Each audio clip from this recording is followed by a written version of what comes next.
Hey friends, and welcome back to our study of A Well-Formed Left Hand by Dr. Suzuki. This information found in the Quint Etudes on page 33. And we've done 2 videos so far on this. Here are the links up here. And this next exercise is a continuation which builds on the technique that we achieved on the first 2 exercises. So if you're starting here, you may find it a little tricky. Let's just recap what our goals are. Our goals are when we set the 3rd finger, that we will hear a resonance in the matching open string, and that we will use the 4th finger.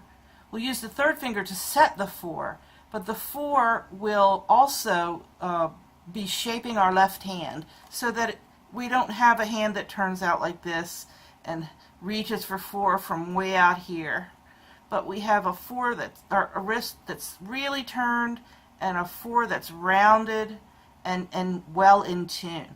So if you hunger for the nitty-gritty of technique, this is definitely it. So you can play a lot of songs, but if you're playing them with that kind of a setup, then you're getting nowhere really. And as Dr. Suzuki has told us, that will be very limiting in the advancement of your technique. So get that wrist turned in, get that 4th finger strengthened, and be listening to the resonance or the echoing of that in-tune placement of 3rd finger and 4th finger. Here's the exercise coming up now. We set 3 on E. Let's set 1 first to get a good anchor in our position. And then set 3 and listen for the resonance.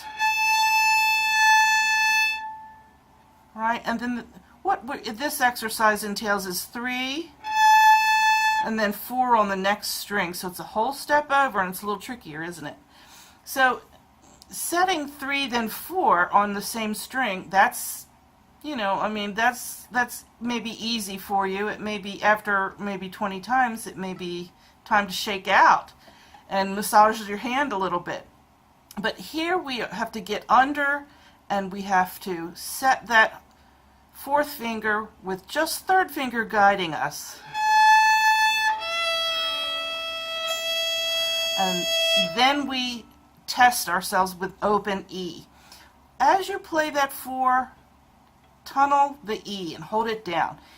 He doesn't tell us there to do that, but it is, you know, good technique, and that's what we did in the previous exercises. So it's sort of like testing without hearing first. Now that bowing can be challenging, so I'm not sure that it would hurt anything to do it separate bows.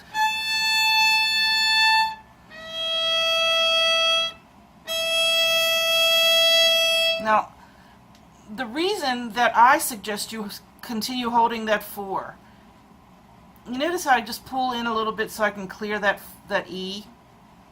Alright?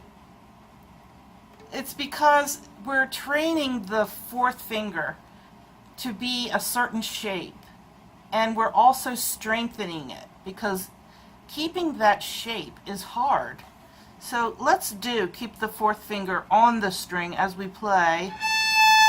These are slurred, but let's do separate bows. Then 4 on A. Now release the 3 off of E and play open E while you hold the 4. Good. So you should be able to do that on the next string. Let's try it. Listen for that resonance. Get well under. Release the 3. Really good training. All right, now we do it on the D and G.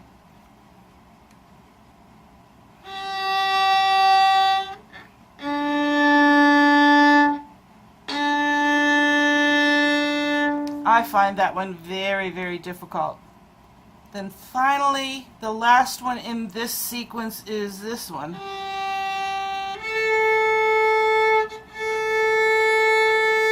So I'm not sure why that fits in. Maybe it's just so you can have 4 measures, because that's the exercise. All right, good. So let's recap now our goal. Set 1 first, then get 3 down, so you have a nice, good intonation that inspires a resonating, sympathetic vibration of its neighboring open string. Then we set the 4 in the next string over. Notice that I'm holding 3 so that it will show the 4 where to go. Usually we did this exercise, which shows it a whole step between these 2 fingers, but now we go a string over, and then you can play and lift it off, and then keep your left hand close in so that the tunnel that you made with that pinky can let the string clear the string as you play the open string under the 4th finger.